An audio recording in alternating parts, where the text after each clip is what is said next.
Next, we'll turn to Congressman Brad. Please proceed.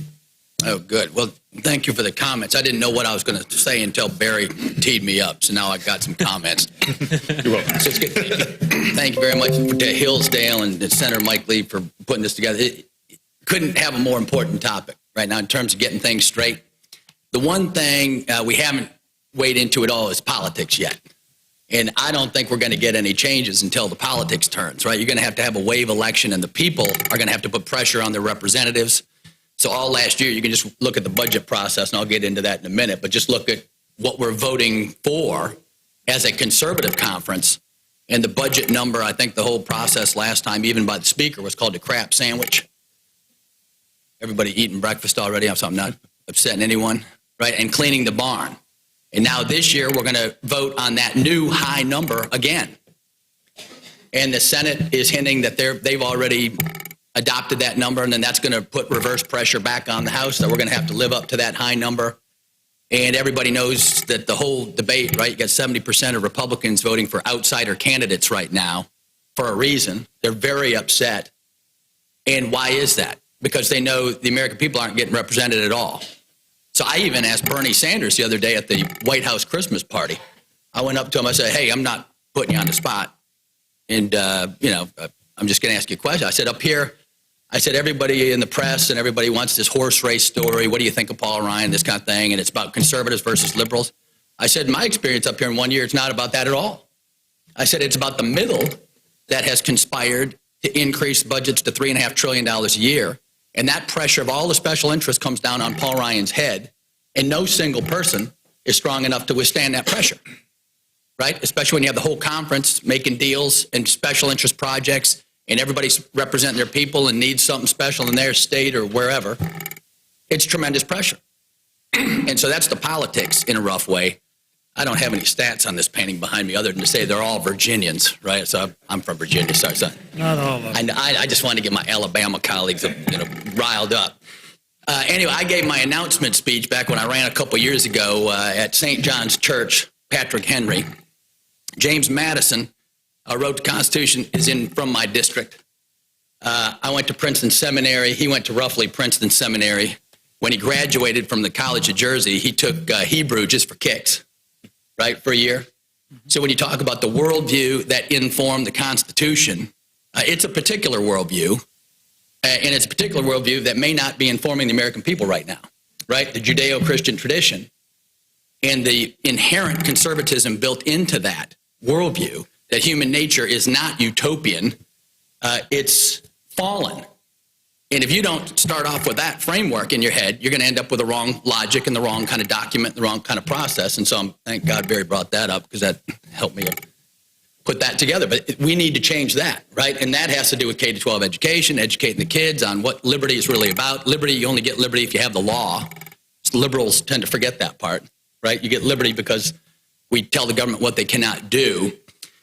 And so let's just get to the budget to show you how serious this is. So we've heard all the numbers. The debt is now up to $19 trillion. The deficit this year is going up to about $530 billion. Under Republican leadership of the House and the Senate, we're increasing the deficit this year by $100 billion. We're increasing the deficit by $100 billion this year. So if any of you want to help get that out to the people, that might inform their view of how we're doing up here, right? So the deficit's $500 billion. By 2022, it'll be $1 trillion a year. The deficit, the amount we're adding to the debt going forward, so it'll get to $30 trillion within no time, right? So that's when China's having a hiccup right now, because they're at 2 times debt to GDP, right? 2 or 3 times. We're 1 time, right? We're 19 trillion. It's about the same size as the economy. So they're having a hiccup, major hiccup. They may not come out of it, and Greece is way past that, and that's where we are in terms of debt load. More serious than that, the unfunded liabilities are $100 trillion, right? That's the amount we've promised to pay in law, in the mandatory spending stuff that we have given up our power to control, oversight, everything. 2/3 of the budget is that right now.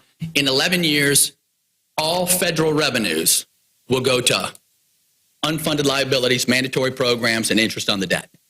In 11 years, there won't be $1 left for national defense, education, transportation, or running government. in 11 years. So anyone that doesn't think this is timely, you're not paying attention to the numbers. In 11 years, it's all over. And I don't know if we can turn it around, right? You're going to have the will of the people somehow grasp that, vote against their own self-interest, rediscover a thing called discipline.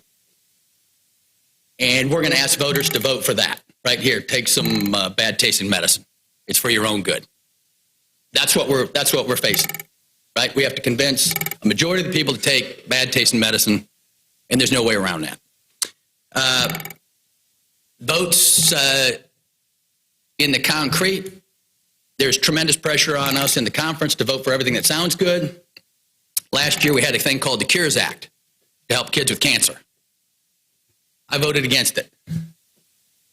You're not laughing. You can laugh. That was a joke, right? My brother does neural path down at Emory. His inbox was flooded. What the hell is your brother doing up there? Right? I voted against it because we created a new mandatory program. We're already 100 trillion light. And the Republicans created a new mandatory program to fund the Cures Act. So I said, fine, I'm nuking it, put in the Bratt amendment. My brother's last name is Bratt, so it wasn't a pleasant day for him, right? And that's that. So, but it all sounds good. Are we going to vote yes? Take the easy way out in conference? Yep. If you vote yep, you get the problems I just said. Tremendous pressure on all of us. So we need pressure coming back from you to solve the problem. Paul Ryan, to his credit, we're doing regular order. The House Freedom Caucus and Senator Lee and a bunch of other support have come in on that project. That's the biggest progress we've made. Right, that commitment to regular order in the appropriations process, but keep your eye on that ball. I'm not optimistic as to the outcome of the approach process this year already, from what I'm hearing, right? So keep your eye on us, hold us accountable, and I'll just end it right there. I probably went on too long. Thank you. Thank you, Congressman. That's very good.